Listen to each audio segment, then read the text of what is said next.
এই রকম পটলের খোসার ভর্তা আর পটল ভাজা কার না খেতে ভালো লাগে। হ্যালো বন্ধুরা, আজকে আপনাদেরকে আমি ছোটো আলু আর পটলের খোসা বা পটলের ভাজা আমি আজকে এই রেসিপিটা আপনাদের কাছে শেয়ার করব।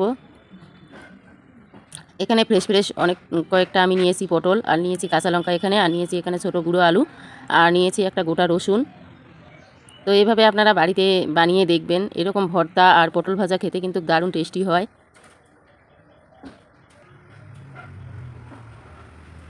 তো এখানে আমি পটলগুলো দু সাইডটা প্রথমে কেটে নিচ্ছি, কেটে নিয়ে এবার খোসাগুলো যে আছে সেগুলো আমি কাটারি দিয়ে কেটে নিচ্ছি। এইভাবে সবগুলো পটলের খোসা আমি কেটে নিব।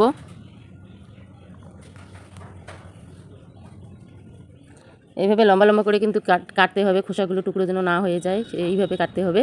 তো আমার পটলের খোসাটা ছিলানো হয়ে গেছে, আর দেখো পটলটা গোটা আছে। এখন আমি এটাকে 6টা টুকরো করে নিয়ে নিব।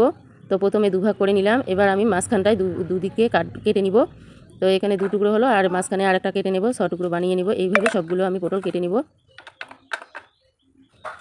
এভাবে আমার সবগুলো কিন্তু কাটা হয়ে গেছে। আর ওদিকে পটলের যে খোসাটা আছে দেখো, আমি এইভাবে লম্বা লম্বা করে কেটে নিয়েছি। আর একটা গোটা পটল আমি রেখে দিয়েছি, এটাকে আমি 2-4টা কেটে নিয়ে উপরের খোসাটাকে একটু ছিলে নিব, নিয়ে এটাকে গোল গোল করে কেটে নিব।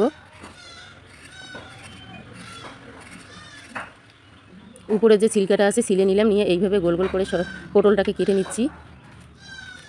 এখন কিন্তু পটলটা কাটা হয়ে গেছে। আর ওদিকে যে আমি ছোটো গুঁড়ো আলুগুলো নিয়েছি, সেই আলুগুলোকে একইভাবে কেটে নিব সবগুলো। এইভাবে ছোটো আলুগুলো আমি গোল গোল করে কেটে নিব।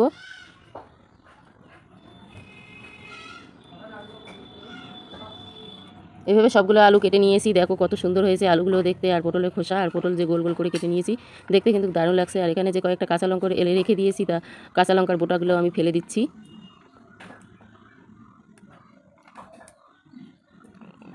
এভাবে আমি লঙ্কাগুলো একটু ঝাল বেশি দিতে হবে, ঝাল একটু ভালো, ভর্তাতে ঝাল একটু বেশি হলে ভর্তাটা একটু টেস্টি আলাদা হয়ে যায়। আর এখানে একটা রসুন নিয়েছি, গোটা রসুন। তো গোটা রসুনের উপরে যে ছিলকাটা আছে, ছিলকাটা আমি ছিলে দিলাম। এভাবে রসুন তাড়াতাড়ি খোসাটা ছিলে দিলে তাড়াতাড়ি হয়ে যায় রসুনের কোয়াগুলো বার করতে। দেখো এইভাবে একটু কাটাটি দিয়ে হালকা চিড়ে দিলে হয়ে যায়। এইভাবে আমি সম্পূর্ণ রসুনটা কোয়াগুলো আমি খুলে নিলাম। দেখো এইভাবে কত সুন্দর তাড়াতাড়ি হয়ে গেল। এখন কিন্তু হয়ে গেছে। আর এখানে একটু ঝুড়ি নিয়েছি, ঝুড়িতে দিয়ে দিলাম সবগুলো পটলের খোসা আলু সম্পূর্ণ সবগুলো আমি এখানে দিয়ে এখানে জল দিয়ে ধুয়ে নেব। এখন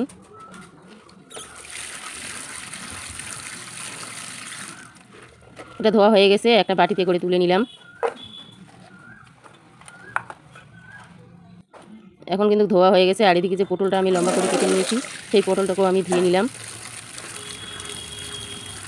ধোয়া হয়ে গেছে, এখন রান্নার পালা। তো এদিকে আমি তাওয়া বসিয়ে দিয়েছি, তাওয়াতে দিয়ে দিলাম সরষে তেল। সরষে তেল দেওয়া হয়ে গেছে। এখন চেরা কাঁচা লঙ্কা কয়েকটা দিয়ে দিলাম, আর দিয়ে দিব পেঁয়াজ কুচি, আর দেবো কয়েকটা রসুনের কোয়া। দিয়ে এটাকে হালকা নাড়াচাড়া করে নিব। নেওয়ার পরে যে আমি পটলটা কেটে রেখে দিয়েছি, সেই পটলটা এখানে দিয়ে দিলাম। দিয়ে একটু হালকা হলুদ আর স্বাদ মতো লবণ দিয়ে দিব। লবণ দিয়ে এবার লবণ আর হলুদটাকে মিক্সড করে নিয়ে এটাকে একটা ঢাকনা দিয়ে 10 মিনিটের জন্য ঢেকে দেবো, পটলটাকে সেদ্ধ করার জন্য।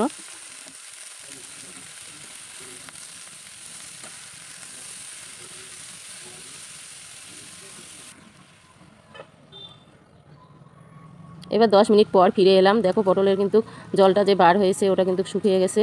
তো আবারও একটু নাড়াচাড়া করে আবারও একটু ঢাকনা দিয়ে ঢেকে দিব 5 মিনিটের জন্য। আর অবশ্যই জালটা কমিয়ে দিতে হবে।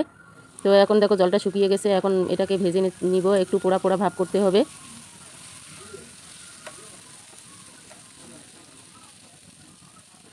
এখন কিন্তু পোড়া পোড়া ভাব হয়ে গেছে, পটল ভাজা হয়ে গেছে। এটাকে এখন নামিয়ে নিব। এইরকম পটল ভাজা কিন্তু অনেক টেস্টি হয়, আর খেতে কিন্তু দারুণ লাগে। আপনারা ট্রাই করে দেখবেন। এটাকে এখন নামিয়ে নিচ্ছি।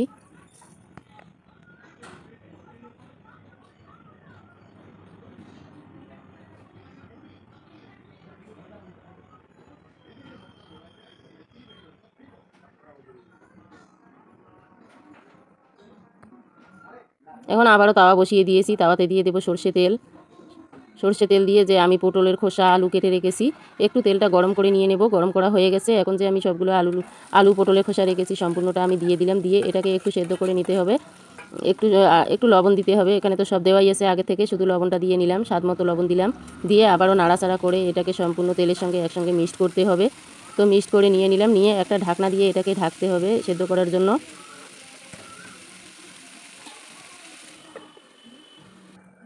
আর ওটা সেদ্ধ হতেই থাক। এদিকে আর একটা গ্যাস জ্বালিয়ে আমি একটা শুকটি মাছ দিয়ে দেবো। তো শুকটি মাছটা একটু পুড়ে নিচ্ছি।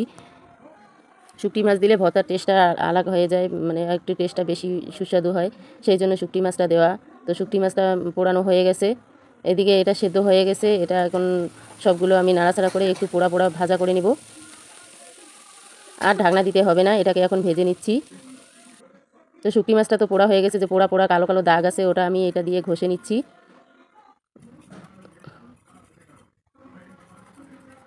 এটাতে ঘষলে শুকটি মাছটা একদম ফ্রেশ হয়ে যায়, সেই জন্য আমি এটাতে ঘষে নেই। দেখো কত সুন্দর হয়ে গেল, শুকটি মাছটা একদম ফ্রেশ হয়ে গেল। আর এদিকে কিন্তু এটা যে পটলের খোসা আর আলুটা কিন্তু পোড়া পোড়া ভাজা হয়ে গেছে। এটাকেও এখন নামিয়ে নিব।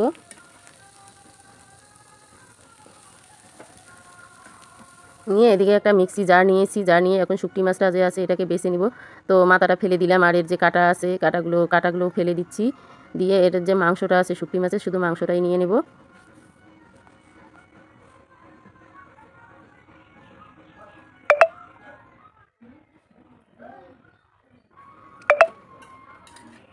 আর এখন যে পটলের খোসা আলুটা ভেজে নিয়েছি এখানে দিয়ে দিলাম। দিয়ে এটাকে পেস্ট করে নিয়ে নেব। এখানে সব কিছুই দেওয়াই আছে, এখানে আর কিছু দিতে হবে না, শুধু একটু পেঁয়াজ দেব। একটু পেঁয়াজ কুচি কুচি করে কেটে দিয়ে দিলাম। এখন কিন্তু পেস্ট হয়ে গেছে। দেখো আঠালো আঠালো ভর্তাটা খেতে কিন্তু দারুণ হয়। এরকম ভর্তা খেতে কার না ভালো লাগে।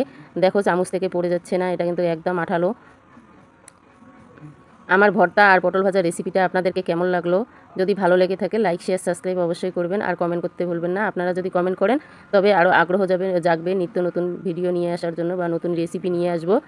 তো ভর্তাটা দেখো কত সুন্দর হয়েছে, ভাজাটাও কিন্তু দারুণ হয়েছে।